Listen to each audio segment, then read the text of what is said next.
നമ്മള് യൂഷ്വലി ഫ്രണ്ട്സിനെ ചൂസ് ചെയ്യുമ്പോൾ നമ്മുടെ കൂടെ നമ്മളെ അണ്ടർസ്റ്റാൻഡ് ചെയ്യുന്ന അല്ലെങ്കിൽ നമുക്ക് ഒത്തിരി അവരുടെ കൂടെ സമയം സ്പെൻഡ് ചെയ്യുമ്പോൾ നമുക്ക് സന്തോഷം കിട്ടുന്ന അല്ലെങ്കിൽ അവരിൽ നിന്ന് നമുക്ക് ഒത്തിരി കാര്യങ്ങൾ പഠിക്കാൻ പറ്റും. ഫ്രണ്ട്സിൽ നിന്ന് നമുക്ക് ഒത്തിരി കാര്യങ്ങൾ കിട്ടും. ഉം. പിന്നെ അവർക്ക് നമ്മൾ എന്ത് പറഞ്ഞാലും ഇപ്പൊ നമ്മൾ എന്ത് വിഷമം പറഞ്ഞാലും സങ്കടം പറഞ്ഞാലും അവർക്ക് മനസ്സിലാകും വേഗം. ഇപ്പൊ ഉം. എനിക്ക് എന്തെങ്കിലും സങ്കടം വന്ന എന്റെ ഫ്രണ്ട്സിന്റെ അടുത്ത് പറഞ്ഞാൽ അവർക്ക് വേഗം മനസ്സിലാകുമായിരിക്കും. ഇത്രയും സങ്കടങ്ങളുണ്ടോ നിന്റെ അല്ല, ഉള്ളിൽ?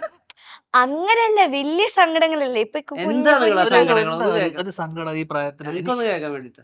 നിങ്ങൾക്ക് ആർക്കും സങ്കടം ഇല്ലായിരുന്നു ആ എനിക്ക് ആ പ്രായത്തില്? പ്രായത്തിൽ വേറെ നമുക്ക് രീതിയിൽ ഇവിടെ വരെ ബിരിയാണിയിൽ ലൈക്ക് പീസ് കിട്ടിയില്ല. അതിപ്പോഴും അതൊക്കെ അതൊക്കെ നമ്മളെ സങ്കടങ്ങൾ. ഞാൻ പറയണ ഇപ്പൊ ഉള്ള ഇതിലെന്താ എന്തൊക്കെയാ നിങ്ങള്? കഴിഞ്ഞ അടുത്ത കാലത്ത് ഒരു സങ്കടം എന്താ മനസ്സിൽ തോന്നിയ ഒരു വേദന? ഇപ്പൊ ഇതിപ്പോ ചേട്ടൻ അല്ല, ഇന്റർവ്യൂ ഞങ്ങൾക്കൊന്നും അറിയണം. അല്ല അറിയാനുള്ള ഇപ്പൊ സങ്കടം എന്ന് പറഞ്ഞ ഇപ്പൊ എനിക്ക് ഭയങ്കര മനസ്സിന് ഈ ഇറാൻ ഇസ്രായേൽ യുദ്ധം ഭയങ്കര മനുഷ്യനുണ്ടാക്കി. കൊച്ചു നമുക്ക് പറയട്ടെ. എന്ത് നമുക്ക് പറയണം, ഒരാളോട് ഷെയർ ചെയ്യണം എന്ന് തോന്നിയാലും അങ്ങനെ നമുക്ക് ഷെയർ ചെയ്യാൻ പറ്റുന്ന ഒരു പേഴ്സണാലിറ്റിയാണ് നമ്മുടെ ഫ്രണ്ട്. ആ, ആ. അപ്പൊ ഇപ്പൊ ധ്യാൻ ചേട്ടന്റെ കൂടെ വർക്ക് ചെയ്യുമ്പോ എനിക്ക് ആദ്യം ഭയങ്കര അതിശയായിരുന്നു. കാരണം ചേട്ടനെ ഞാൻ മൂവീസിൽ കണ്ടിട്ടുണ്ട്, ഞാൻ ചേട്ടന്റെ ആക്ടിങ് ഒത്തിരി അഡ്മയർ ചെയ്തിട്ടുള്ള ഒരാളാണ്. അപ്പൊ ചേട്ടനെ നേരിട്ട് കണ്ട് അഭിനയിക്കുമ്പോ എനിക്ക് അതങ്ങോട്ട് മനസ്സിലാവുന്നില്ല. ഏ? ചേട്ടൻ മൂവീസ് കണ്ടിട്ടുണ്ട്, എന്നിട്ട് ചേട്ടൻ ആക്ടിങ് വർഷങ്ങൾക്ക് ശേഷം കണ്ടായിരിക്കും. വർഷങ്ങൾക്ക് ശേഷം ഞാൻ ആ, കണ്ടിട്ടുണ്ട്. അത് പറ. അല്ല, അതില് അമേസിങ് ആക്ടിങ് ആയിരുന്നു ചേട്ടന്റെ. ഞാനും എന്റെ ഫാമിലിയും പോയി കണ്ട മൂവിയാണ്. ചേട്ടന്റെ ഇന്റർവ്യൂസ് ആണെങ്കിലും കാണാറുണ്ട്. അപ്പൊ പിന്നെ ചേട്ടന്റെ വീട് ട്രിവാൻഡ്രം, എന്റെ അമ്മയുടെ വീടും ട്രിവാൻഡ്രം ആണ്. അപ്പൊ അങ്ങനെ എന്റെ അച്ഛൻ വേണ്ട ചായ കട നടത്തിയിട്ടുണ്ടെന്ന്. അല്ല അല്ല അപ്പൊ അങ്ങനെ ഇപ്പൊ ആന്റിയൊക്കെ പറയാന്ന് ധ്യാൻ ചേട്ടൻ ഇവിടെ താമസിക്കുന്നൊക്കെ പറയുമ്പോ അങ്ങനെ അറിയാം. അച്ഛൻ ഇങ്ങനെ പോകുമ്പോ കാണിക്കും, ഇതാണ് ധ്യാൻ ചേട്ടൻ നടന്ന ആ വഴി, ഇതാണ് ഞാൻ ചേട്ടന്റെ കാൽപ്പാടുകൾ. ഇതാണ് ധ്യാൻ ചേട്ടൻ ചായ കുടിച്ച ഹോട്ടൽ, അങ്ങനെയല്ലേ? അല്ല. പണ്ട് പറയില്ല, ഇതാണ് പ്രേം നസീർ കിടന്നുറങ്ങിയ മുറി. ഓ. ആ, പറയൂ മോളെ. ആ, അല്ല, പറയൂ ദേവനന്ദ. അപ്പൊ അങ്ങനെ ധ്യാൻ ചേട്ടനെ കണ്ടപ്പോ ഒത്തിരി സന്തോഷം. പിന്നെ ചേട്ടനോട് വർക്ക് ചെയ്യാൻ പറ്റി. അത് നീ ഞങ്ങളുടെ ചോദ്യത്തിന് ട്വിസ്റ്റ് ചെയ്ത് എന്നെ പൊക്കി പറയലായിട്ടോ. അല്ല, എന്റെ അടുത്ത് എനിക്ക് ചോദിച്ചത് എനിക്ക് ധ്യാൻ അറിയാവുന്നത് ചേട്ടൻ ഒരു കൂട്ടുകാരനായിട്ട് കാണുന്നില്ല, അതായത് എങ്ങനെയാണ് first അതാണ് നമ്മളതിന് തിരിഞ്ഞു ചോദ്യം. പോയതാ. അതായിരുന്നല്ലേ? ക്ലാരിറ്റിയുടെ കാര്യത്തിൽ ദേവനന്ദനെ അടിക്കാൻ ഞങ്ങൾ ആക്ച്വലി ചോദിച്ച ചോദ്യം സുഹൃത്തുക്കളെ സുഹൃത്തുക്കളെ choose ചെയ്യുന്നത്. ചോദിച്ചു. സുഹൃത്തുക്കളെ ചൂസ് ചെയ്യുന്നു, ധ്യാൻ ചേട്ടനെയും ഫ്രണ്ട് ആയിട്ട് എങ്ങനെയാണ് ഇതാകുന്നതെന്നാണ് ചോദിച്ചത്. Okay, okay, sorry, my mistake. Okay, okay. ഇപ്പൊ ധ്യാൻ ചേട്ടനായിട്ട് കണ്ടപ്പോ ഇപ്പൊ സെറ്റില് എനിക്ക് കുറെ സീൻസ് ചേട്ടൻ്റെ കൂടെ ഉണ്ടായിരുന്നു. എന്നാലും ചേട്ടൻ കുറച്ച് ദിവസേ നമ്മള് ഒന്നിച്ച് ഒരു അതങ്ങനെ മോളെ, കൊറേ ഉണ്ടല്ലോ പടം. കുറച്ച് ഡേറ്റ് കൊടുത്തിരിക്കുന്നത്. ചേട്ടൻ ഭയങ്കര തിരക്കുള്ള ഒരാളാണ്. ഒരു പിന്നെ കളിയാക്കിയാണല്ലോ അല്ലേ? അല്ലല്ല, സീരിയസ് ഞാൻ അല്ലേ? കളിയാക്കല്ല, അങ്ങനെ തോന്നുന്നുണ്ട്. അതെ, ഇതെന്തത്? അതായത് ഉച്ചക്ക് മുമ്പ് നയൻതാരയുടെ കൂടെ, ഉച്ചയ്ക്ക് ശേഷം ദേവനന്ദയുടെ കൂടെ, അല്ല അങ്ങനെയൊക്കെ അല്ല, ഞാൻ ഉദ്ദേശിച്ചത് എക്സാമ്പിൾ തെറ്റിയതാ. ഞാൻ ഒന്ന് പൊലിപ്പിച്ചോട്ടെ. ജനറൽ ആയിട്ട് ചേട്ടൻ നമ്മുടെ മൂവിയുടെ ഭാഗമായിട്ട് ഞാൻ ഇപ്പൊ പാപ്പ അല്ലെങ്കിൽ ആതിര ചേച്ചിയുടെ കൂടെ അല്ലെങ്കിൽ ബാക്കിയുള്ളവരുടെ കൂടെ അത്രയും ദിവസങ്ങള് ധ്യാൻ ചേട്ടന്റെ കൂടെ ഇല്ലായിരുന്നു. എന്നാലും ഉണ്ടായിരുന്ന ദിവസങ്ങളെല്ലാം നല്ല ഇതായിരുന്നു, നല്ല എക്സ്പീരിയൻസ് ആയിരുന്നു. ചേട്ടൻ ഞാൻ ഇന്റർവ്യൂസിലൊക്കെ കാണുമ്പോ ഭയങ്കര കളിയും ചിരി, ഇപ്പൊ ഭയങ്കര ഫണ്ണി ആണെങ്കിലും മാത്രം മാറ്റി വെക്കുന്ന, പക്ഷെ മൂവി സെറ്റ് വരുമ്പോ ഭയങ്കര പ്രൊഫഷണൽ ആയിട്ടുള്ള ഒരാളാണ്. അത് കാരണം നമുക്ക് ഒത്തിരി അഡ്മയർ ചെയ്ത് പഠിക്കാൻ പറ്റുന്ന ഒരു കാര്യമാണ്. കാരണം സെറ്റില് ഓൺ ടൈം എത്തും, എന്ത് വന്നാലും ഓൺ ടൈം ആയിരിക്കും. അത് ഭയങ്കര സത്യമാണ്. കാരണം അത് സത്യം, കാരണം അത് വലിയൊരു കാര്യമാണ്. സാധാരണ അങ്ങനെ ലേറ്റ് ആയി വന്ന രണ്ട് നടന്മാർ പറയൂ. അങ്ങനെ എന്തോ ഒരു ബാഡ് എക്സ്പീരിയൻസ് ഞാൻ ഇപ്പോഴും മറ്റേ കാര്യത്തിൽ ഇവരുടെ ലോകത്തെ സങ്കടങ്ങൾ അത്. ചോദിക്കണം. പക്ഷെ എനിക്ക് അതിന് മുന്നേ നിന്നെ ആരോ ഏതോ ഒരു നടൻ വെയിറ്റ് ചെയ്യിപ്പിച്ചു. അവരൊന്ന് മുട്ടുകുത്തി നിർത്തി സോറി പറയിപ്പിച്ചു. അങ്ങനൊന്നും ഇല്ല. ഓൺ ടൈം വരാത്ത നടനാണ്. അതല്ല, നമ്മുടെ ഡയറക്ടർ അങ്കിൾ തന്നെ പറയുന്നുണ്ട്.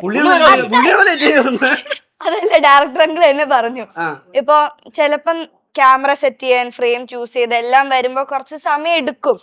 അപ്പൊ ചിലപ്പോ നമുക്ക് അറിയായിരിക്കും, അതിനൊക്കെ മുന്നേ വരും, വന്നു കളയും.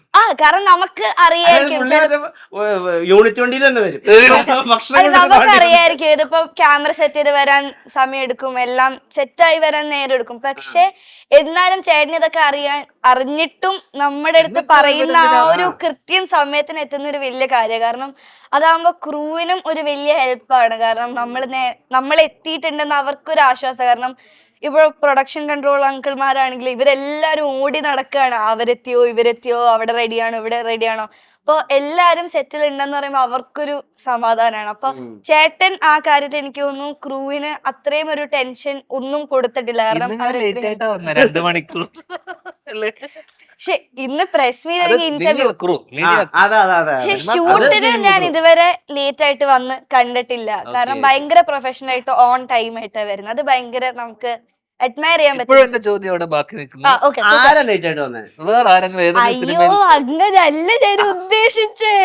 ടെൻഷൻ ഫ്രീ ആക്കുന്ന ധ്യാൻ ചേട്ടൻ, പ്രൊഫഷണൽ ആയ ധ്യാൻ ചേട്ടൻ. അതെ അതെ, ഭയങ്കര അത്രേ ഉള്ളൂ. അല്ല മറ്റേ നിങ്ങളുടെ ലോകത്തെ സങ്കടങ്ങൾ പറ. എന്താ നിങ്ങളുടെ കൂട്ടുകാരുടെ ഞങ്ങളുടെ സങ്കടങ്ങൾ? ലോകത്തെ സങ്കടങ്ങളോ? ആ. ഇപ്പൊ എനിക്ക് നിങ്ങളെ കൂട്ടുകാരെ ഷെയർ ചെയ്യുന്ന അതെ, ഇപ്പൊ എന്റെ കാര്യം പറഞ്ഞ എനിക്ക് സങ്കടം, അല്ലെങ്കിൽ നിങ്ങൾക്ക് റിലേറ്റ് ചെയ്യാൻ പറ്റുന്ന, എനിക്ക് തോന്നുന്നു ചേട്ടനൊക്കെ റിലേറ്റ് ചെയ്യാൻ പറ്റുന്ന ഒരു സങ്കടം എന്ന് പറഞ്ഞാൽ ഐ തിങ്ക് സൈബർ അറ്റാക്ക് ആണ് സങ്കടം എന്ന് പറയാൻ. അയ്യോ എനിക്കത് ഏറ്റവും കൂടുതൽ റിലേറ്റ് ചെയ്യാൻ പറ്റുക. ഓപ്പൺ ഹൈമർ എന്നൊക്കെ വിളിക്കുന്നത്. അത് നോളന്റെ ഒരു സിനിമയല്ലേ? അത് ബോംബ് പൊട്ടിക്കുന്നോണ്ടാ. അത് സൈബർ അറ്റാക്കിനെ പേടിക്കരുത്. ഇല്ല, എനിക്ക് പേടി. ആദ്യം അത് കിട്ടുമ്പോ നമ്മൾ വിചാരിക്കുന്നത് നമ്മൾ പറയുന്നതിന് എല്ലാത്തിനും ഒരു തിരിച്ചടി. പക്ഷെ പിന്നെ നമുക്ക് മനസ്സിലാവും നമ്മൾ പറയുന്ന ഒരു സപ്പോർട്ട് ചെയ്യുന്നവരുണ്ടാവും, അത് സപ്പോർട്ട് ചെയ്യാത്തവരുണ്ടാവും. അത് അങ്ങനെ പോലും ഇല്ല ആൾക്കാർ, അറിയാം. അതെ അതെ. ഓരോരുത്തരും ഓരോ കാര്യങ്ങൾ പറയും, അവർക്ക് ഇഷ്ടമുള്ള പോലെ അവര് പറയായിരിക്കും. നമുക്ക് എല്ലാവർക്കും ഇവിടെ പറയാനുള്ള സ്വാതന്ത്ര്യം ഉണ്ട്. അപ്പൊ അവര് പറയുന്നത് നമ്മൾ അക്സെപ്റ്റ് ചെയ്യുക, നമ്മൾ മുന്നോട്ട് പോവുക, നമ്മൾ മൂവി ചെയ്യുക, അത്രയും നമുക്ക് ചെയ്യാൻ പറ്റുന്നു. സൈബർ അറ്റാക്ക് മോളെ സോറി ദേവനന്ദയെ വേദനിപ്പിച്ചോ? എന്നെ വേദനിപ്പിച്ചെന്ന് ചോദിച്ചാ, ആദ്യം കിട്ടുമ്പോ ഞാൻ വിചാരിച്ചത് എന്താ എല്ലാരും ഇങ്ങനെ അറ്റാക്ക് ചെയ്യുന്ന, എന്ത് പറഞ്ഞാലും അറ്റാക്ക് ചെയ്യും. പിന്നെ കുറച്ച് കഴിഞ്ഞപ്പോ മനസ്സിലായി നമ്മള് ശരിയായി എന്നല്ല ഞാൻ ഉദ്ദേശിച്ചത്. നമ്മൾ എന്ത് പറഞ്ഞാലും ഒരു നെഗറ്റീവ് സൈഡും ഉണ്ടാവും, ഒരു പോസിറ്റീവ് സൈഡും ഉണ്ടാവും. അപ്പൊ നമ്മൾ ആ ഒരു പോസിറ്റീവ് സൈഡ് ഫോക്കസ് ചെയ്യാം. 18-19 റേഞ്ചിലുള്ള ചേട്ടന്മാര് ചേച്ചിമാരാണ് എന്നെ ഫുൾ അറ്റാക്ക് ചെയ്യാറുള്ളത്.